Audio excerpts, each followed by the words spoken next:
जय भारती, जय सारथी, जय भारती, ड्राइवर एकता जिंदाबाद, जिंदाबाद जिंदाबाद, छत्तीसगढ़ ड्राइवर महासंगठन जिंदाबाद, जिंदाबाद जिंदाबाद।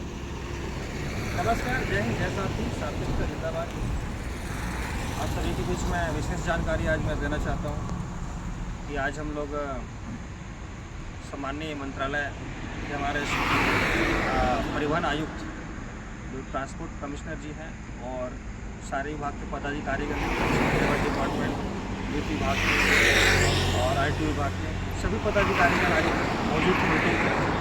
जो आप सभी को जानकारी था कि 7 तारीख के आसपास हमारी मीटिंग है, जो सम्माननीय कलेक्टर महोदय के द्वारा निर्देशित था कि 6 और 7 के बीच में आप लोग का मीटिंग, आप लोग की बातें सुनी जाएगी और उक्त बातों को आज हमको रखने का जो अवसर मिला, हमने आज सम्माननीय ट्रांसपोर्ट कमिश्नर के माध्यम से हमने उक्त बातों को रखा। स्वयं ट्रांसपोर्ट कमिश्नर जी जो है वो परिवहन मंत्री जी के एक प्रतिनिधि के रूप में आए थे और जो ड्राइवर समाज की जो कई जो छोटी छोटी जो प्रॉब्लम है, छोटी से लेके बड़ी समस्याओं तक, हमने उक्त समस्याओं को काफ़ी गंभीरता से हम उनके समक्ष रखे और काफ़ी गंभीर रूप से उसको भी सोचने का अवसर हुआ और उसके द्वारा पूरी तरीके से ड्राइवर समाज को एक उसकी पीड़ा को हरने का उसने हमको एक आश्वासन दिया है कि उक्त जो आप लोग जो वार्ता कर रहे हैं वो वार्ता वास्तविक में होनी चाहिए। जो आज कर्नाटका में ड्राइवर वेलफेयर बोर्ड बना है, उड़ीसा में वेलफेयर बोर्ड बना है, आज छत्तीसगढ़ राज्य पर भी एक वेलफेयर बोर्ड का गठन किया जाएगा और इसके लिए निसंकोच थोड़ी समय जरूर लग सकती है और आज उक्त बातों को कैबिनेट में पेश किया जाएगा। कैबिनेट के बाद में उसको विधानसभा में पेश किया जाएगा, विधानसभा के बाद उस प्रस्ताव को पास किया जाएगा। तब तक थोड़ा सा प्रोसेस अभी चलता रहेगा। आप सभी को जानकारी देना चाहता हूँ कि हमारे पहुँचने से पहले जो सारी तैयारियाँ थी,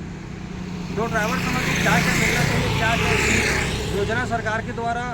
ड्राइवर्स के लिए, ड्राइवर के फैमिली के लिए लाया जाना है, उस चीज़ों को काफ़ी गंभीरता से उनके द्वारा हमको बताया गया है कि वास्तविक में जो ड्राइवर है वो देश की एक ऐसी व्यवस्था है, एक ऐसा सैनिक है जिसके बगैर देश की अर्थव्यवस्था चल नहीं सकती। और निसंकोच आपने जो मांग रखा है, आपने जो ड्राइवर समाज की जो सम्मान की भावना को आपने हमारे समक्ष व्यक्त किया, इस चीज़ को हम गंभीरता से पहले भी सोचे हैं। लेकिन एकाएक क्या है, जब ये आंदोलन चली और आंदोलन के माध्यम से हमने अपनी आवाज़ को सरकार तक पहुंचाने का प्रयास किया, सरकार ने भी आज उक्त बातों को समझने का प्रयास किया है और हमको आश्वस्त किया गया है कि वेलफेयर बोर्ड छत्तीसगढ़ राज्य पर बहुत जल्द ही आपको, हम सभी को एक हमारा घर मिल जाएगा और जो धीरे धीरे जो हमारा जो समस्याएं हैं, जो जिस घर पर जैसे हम रहते हैं उस घर पर कई प्रकार से हमको आवश्यक सुविधाएँ चाहिए होती हैं,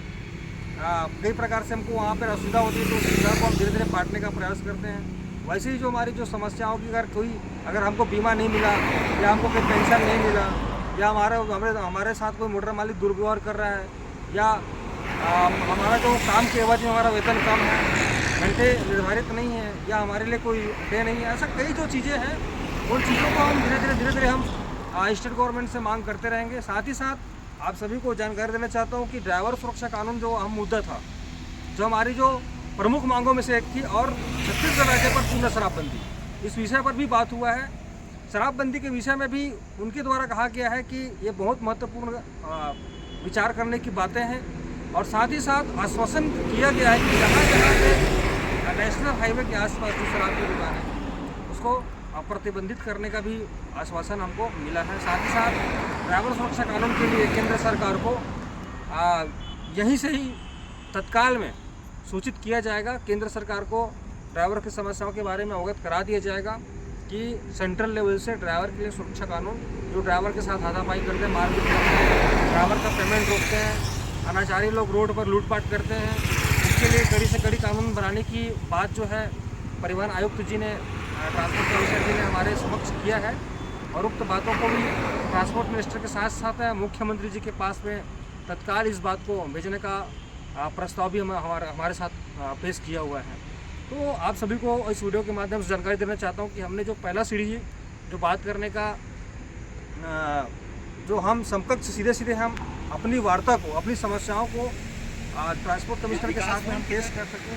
उस चीज़ों को हम यहाँ पर प्रमुखता से लेने में हम कामयाब हो चुके हैं और इसके लिए मैं सभी भाइयों को आभार प्रकट करता हूँ। आप सभी ने जिस प्रकार से इस आंदोलन में अपनी भूमिका निभाए हैं, ये आंदोलन अभी रुकी है ऐसा मत समझना मेरे दोस्तों। हमारी समस्या अभी ख़त्म नहीं हुई है। हम सब समस्याओं को मूल तरीके से नष्ट करने के लिए अभी हमको परिश्रम करना पड़ेगा। अभी तो हमारे पास 20% लोग ही जुड़े हुए हैं। अभी इतने सारे ड्राइवर भाई हैं, उनको लाने में और कई इस वीडियो के माध्यम से भी बताना चाहता हूँ कि भैया संगठित रह कर संगठित समाज में जुड़िए, अन्यथा आप कहीं ऐसा ना हो कि आप जो है बेदखल हो जाए इस स्कीम से, इस योजना से। मैं थोड़ी सी जानकारी और प्रकाश बिंदु के माध्यम से डालना चाहता हूँ कि संगठित समाज का हिस्सा बनिए, अन्यथा आप बाद में अगर संगठन में जुड़ने का प्रयास करेंगे तो कहीं ऐसा ना हो कि वो संगठन आपको लात मार के भगा देगा। तो संगठन एक रास्ता है समस्याओं को समाप्त करने का, समस्याओं को ख़त्म करने का। संगठन एक ऐसा माध्यम है जो आपको परिवारित, चाहे वह आप एक स्टेट पर रहो, दूसरे स्टेट पर रहो, भारत किसी भी हिस्से पर रहो, संगठन आपके साथ है। वार्ता विषय मैं काफ़ी लंबा दे चुका हूँ। कुछ विभाग के महोदय, प्रभारी महोदय साथ में रहेंगे। और दोस्तों, आप सबको बताना चाहूँगा, और आप लोग जो मेहनत किए उसके लिए बहुत बहुत धन्यवाद। जो आज तक दूसरे संगठन है किए वो हमारे छत्तीसगढ़ ड्राइवर महासंगठन कर दिखाया, और बहुत जल्द हमको वेलफेयर बोर्ड का गठन बिल्कुल बन के तैयार रहेगा। ये हमें हमारे ट्रांसपोर्ट कमिश्नर मंत्री जी मंत्री नहीं, ट्रांसपोर्ट कमिश्नर ने बताया और आश्वासन भी, विश्वास दिलाया, और बहुत जल्द ये काम हमारे छत्तीसगढ़ में होकर रहेगा। इसके लिए हमारे पूरी टीम को धन्यवाद देता हूं जो इतने मेहनत किए और लगन से, और आने वाले समय में और मेहनत करने की हमको ज़रूरत है, जो सभी मिलकर करेंगे। जय हिंद, जय सारथी, जय भारत। नमस्कार, जय हिंद, जय सारथी, जय भारत। मैं संतोष देवांगन आप सभी को पहले बात तो धन्यवाद देना चाहूँगा, क्योंकि हमारे इस आंदोलन में जो है सभी भाई जो साथ दिए, मैं चाहता हूँ वो साथ बरकरार लगातार बनी रहे, क्योंकि ये हमारी पहली सीढ़ी है। अभी तो हमें कई सीढ़ी चढ़ना है। अभी आज हमारी बात जो है ट्रांसपोर्ट कमिश्नर में साहब से हुआ है, और वो आश्वासन तो नेता देते हैं, वो एक अधिकारी हैं, और अधिकारी सीधा कार्य करते हैं। और हमारी जो प्रमुख जो बात थी वेलफेयर बोर्ड की, उसका कार्य हमारे पहुंचने से पहले जो चालू हो चुका है। बहुत जल्द छत्तीसगढ़ में दूसरे जगह जो बना है वेलफेयर बोर्ड, उससे कहीं बेहतर बनाने का हमें वचन दिए हैं साहब, और बहुत जल्द हमारे छत्तीसगढ़ में वेलफेयर बोर्ड लागू हो जाएगा, और हमें आगे और बढ़ना है। उसके लिए अभी हमारा जो आगे का दौरा है, मैं चाहता हूं कि आप जो साथ दिए हो लगातार उसको बरकरार करके एक साथ होकर चलिए। नमस्कार, जय हिंद, जय भारत, जय छत्तीसगढ़। जय